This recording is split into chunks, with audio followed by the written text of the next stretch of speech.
पाकिस्तानी हमले में जिस तरह से शहीद हो गए हैं, अब उसको लेकर लगातार गांव में जो मातम पसरा और तमाम लोग यहां इकट्ठा हुए, तदफीन आज उसकी हो गई, सुपुर्द खाक उनको कर दिया गया। फ़िलहाल यहां पर कुछ लोग मौजूद हैं, बातचीत करते हैं कि परिवार को लेकर आस पड़ोस के लोग क्या सोचते हैं और क्या डिमांड करते हैं और क्या इस पूरे मामले को लेकर क्या सोचते हैं। मामला ये जो इस वक्त दोनों मुल्कों के अंदर तनाव चल रहा है, मामला बहुत गंभीर है और आए दिन लोग अपनी जान गंवा रहे हैं। तो इसी के अंदर हमारे पड़ोस में गांव पड़ता है खैखेड़ा, हमारी रिश्तेदारी के अंदर लगते हैं वे लोग। तो खुद बेचारे वो वहाँ पर मजदूरी किया करते थे, वो भी इसी हादसे के अंदर गाँव बैठे और उनकी भतीजी छोटी सी है जिसकी अभी छोटी बच्ची है, वो भी उसी हादसे के अंदर शहीद हो गई। मैं सरकार से ही कहना चाहूँगा कि जो आज के हालात के अंदर जो माहौल चल रहा है, जो लोग इसके अंदर मारे जा रहे हैं, आप उनको शहीद का दर्जा दें। और पत्रकार महोदय, एक चीज़ देखने को वहाँ पे ये नज़र आई है, इतना बड़ा हादसा हुआ हमारे मुजफ्फरनगर के अंदर, इतने बड़े बड़े नेता और एमपीज़ भी है और दीगर सरकारी कर्मचारी भी है, और थाने की बिल्कुल बराबर में एक गाँव पड़ता है खैखेड़ा, जहाँ पे परिवार इतना बड़ा सदमा जिनको पहुँचा है, जो मृतक का परिवार है वो भी चाहता है कि ऐसे मौके पे हमारे साथ में कोई सरकारी अधिकारी या थाने से कोई आकर खड़ा हो, लेकिन उनके पास में वहाँ पे कोई भी आदमी इस तरह का नज़र नहीं आया, जबकि प्रशासन को वहाँ पे मौजूद होना चाहिए था, क्योंकि वो भी हमारे देश के नागरिक हैं। तो मैं सरकार से ही मांग करूँगा कि ऐसे लोग शहादत का दर्जा दिया जाए और इनकी आर्थिक जो स्थिति है, हमने जो देखा है वहाँ पर बहुत कमज़ोर है। कम से कम 1 करोड़ की इनकी हेल्प होनी चाहिए, 1 करोड़ की मदद सरकारी तरफ से उनको होनी चाहिए। बाकी और उन लोगों को क्या कहना चाहेंगे? आप कह रहे हैं कि कोई मंत्री या विधायक उनके परिवार के साथ नहीं पहुंचे हैं, परिवार के गम में शरीक नहीं हुए हैं, पूरे गांव में मातम पसरा हुआ है, और ऐसे में कहीं ना कहीं फिर भी जहां मुसलमानों को शक के आधार पर देखा जाता है, लगातार सोशल मीडिया पर हम इस तरह की वीडियोस देख रहे हैं जिस तरह से कहा जाता है कि पाकिस्तानी है, तो उसको लेकर क्या कहेंगे? देखिए, मैं आपसे कहना चाहूँगा, ये तो हमारे देश के अंदर चंद फीसद लोग हैं जो हमारे देश के अंदर आए दिन नफ़रत फैला रहे हैं। जो उस मुल्क के अंदर जो संविधान के अंदर विश्वास रखने वाले लोग हैं, उन्हें आगे आना पड़ेगा और इन ऐसे लोगों को जूते मार के भगाना पड़ेगा। और प्यार मोहब्बत से, जिस तरीके से हमारे आबाज़ादा ने कुर्बानी दी, इसी तरीके से प्यार मोहब्बत से इस देश को चलाना पड़ेगा। अब रहा मसला ये, इतना बड़ा हादसा हुआ, मैंने जैसे कि अभी कहा है, वहाँ के विधायक एमपीज़ को वहाँ पर पहुँचना चाहिए था और प्रशासन को वहाँ पे होना चाहिए था। मैं खुद वहाँ पे मौजूद था, मेरी पार्टी के सभी कार्यकर्ता वहाँ मौजूद थे, हमें एक भी वहाँ पे प्रशासन का कोई अधिकारी नज़र नहीं आया। क्या ये दूरा रवैया नहीं है? क्या वो हमारे देश का नागरिक नहीं था? तो ये चीज़ें क्या इससे दर्शाती है, जो लोगों के अंदर जो चीज़ें चल रही है, आप उसको बढ़ावा देना चाहते हैं। प्यार मोहब्बत तो ये थी कि आप लोग वहाँ पर सब खड़े भी होने चाहिए थे। इतने बड़े हादसे के अंदर पूरा गाँव जो गम के अंदर डूबा हुआ है।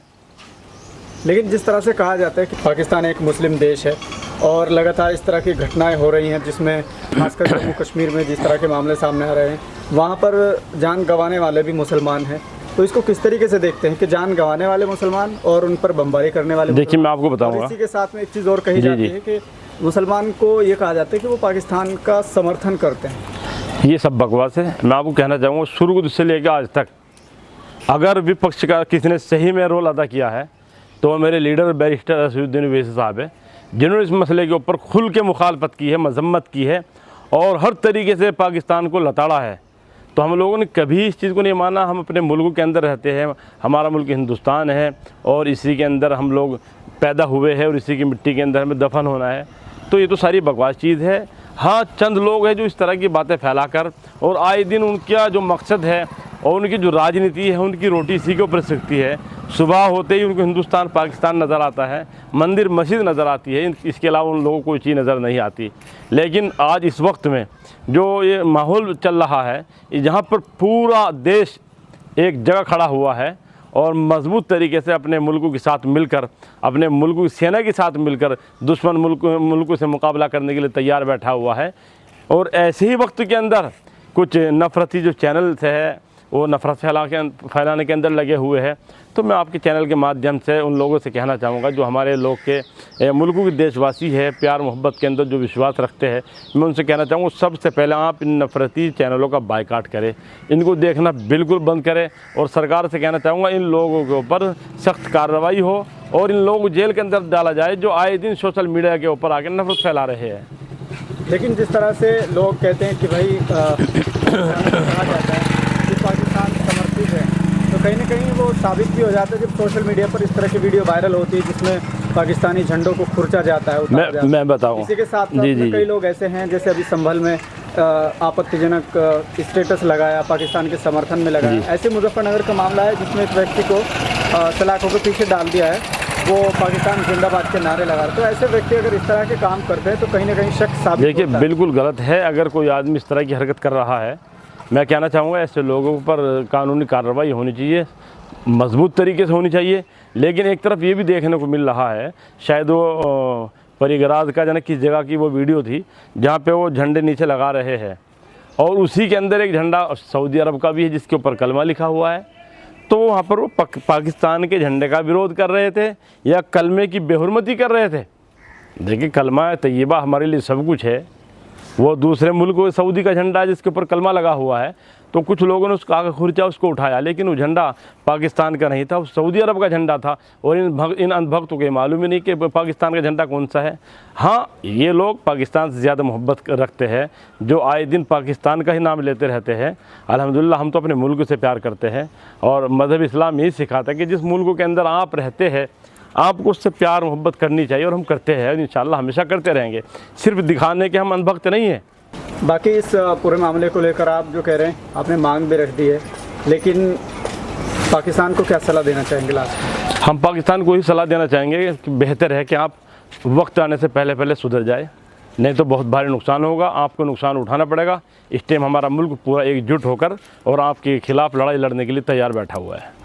एक इतना सा मुल्क जिससे ज़्यादा हमारे यहाँ के मुसलमान ही है, आखिर इतना क्यों चलता है, क्या वजह है उसके पीछे? देखिए जो कुछ लोग होते हैं जिनकी कोई ताकत नहीं होती, उनके अंदर उछल कूदने की आदत होती है, बड़बड़ाने की आदत होती है। हमारा मुल्क बहुत मजबूत है, स्ट्रॉन्ग है और यहाँ का एक एक बच्चा अपने अंदर मुल्क की मोहब्बत रखते हुए और हमेशा मुल्क के लिए कुर्बानी देने के लिए तैयार है। सोफिया को लेकर क्या कहेंगे? सोफिया कुरैशी को लेकर लगातार जिस तरह से सोशल मीडिया पर या दिलों के लोगों को जगह बनाई है और जिस तरीके से उन्होंने ऑपरेशन सिंदूर चलाया, तो उनको लेकर क्या कहेंगे? सब जवान पर सोफिया कुरैशी, सोफिया हमारी बहन है, हमारी मुल्क की बहन है। मुल्क के हर बाशिंदे की, हर जो अपने वतन से प्यार रखता है वो उनकी बहन है। सोफिया ने बहुत शानदार रोल अदा किया है। सोफिया हमारी बिरादरी से है, हमारे मज़हब इस्लाम से है, तो उनकी कुर्बानियों को सलाम है। मैं इस तरह की जो हमारे देश की बच्चियाँ हो, वो किसी मज़हब से ताल्लुक़ रखने वाली क्यों ना हो, मैं उनको सलाम पेश करता हूँ। और हमारे जो देश की सेना है उन्होंने बहुत शानदार रोल अदा किया है, मैं उनको भी सलाम पेश करता हूँ। हम हर तरीके से उनके साथ में हैं और हम उनके लिए दुआ करेंगे, अल्लाह उनको ईश्वर हमेशा सलामत रखे। अभी कुछ लोग उनकी वीडियो को लेकर ऐसे कमेंट कर रहे हैं, जिसमें नीचे देखा गया है कमेंट में, वो कह रहे हैं कि इनकी निगरानी होनी चाहिए क्योंकि वो एक मुस्लिम है और मुस्लिम देश से कहीं ना कहीं तनाव चल रहा है। बिल्कुल, मैं आपको ये कहना चाहूँगा, ये इस तरह के नीचे जो लिखने वाले हैं नफ़रती जुमले, ये वो लोग हैं जिन्होंने इस मुल्क के लिए आज तक कुछ किया तो है नहीं, कहीं नज़र नहीं आएंगे। जो अपने आप को सबसे बड़ा देशभक्त कहते कहाँ है वो, हमें तो कहीं नज़र नहीं आए। कहाँ कहीं सरहद पे खड़े हुए नज़र आए वो। उनका काम सिर्फ ये है देश के अंदर नफ़रत फैलाना, देश को आपस में जगह जगह अलग अलग लोगों के अंदर बांटना और देश को कमज़ोर करना। इन लोगों का मकसद यही है। आज इस हालात के अंदर अगर किसी ने सबसे मजबूत तरीके से विपक्ष का रोल अदा किया है और पाकिस्तान को लताड़ा है, तो मेरे कायद, मेरे लीडर बैरिस्टर असदुद्दीन ओवैसी साहब है। ऐसे कैसे, इतनी जल्दी कैसे चेंजिंग हुआ? क्योंकि कई लोग कहते थे कि ये दूसरा जिन्ना है और अब वही लोग तारीफ कर रहे हैं। जिन्ना कहते थे जो ओवैसी को कहीं ना कहीं बड़े बड़े आरोप लगाते थे, देश विरोधी कहते थे, लेकिन ऐसे में इतनी जल्दी से कैसे बदलाव आ गए कि ओवैसी के सब मुरीद हो गए? मैं पत्रकार महोदय, मसला वो नहीं है। मसला ये है जो लोग बैरिस्टर साहब को जानते हैं, जिन्होंने बैरिस्टर साहब को पढ़ा है और समझा है, जब भी कोई चीज़ गलत होती है बैरिस्टर साहब उसके ख़िलाफ़ आवाज़ उठाते हैं।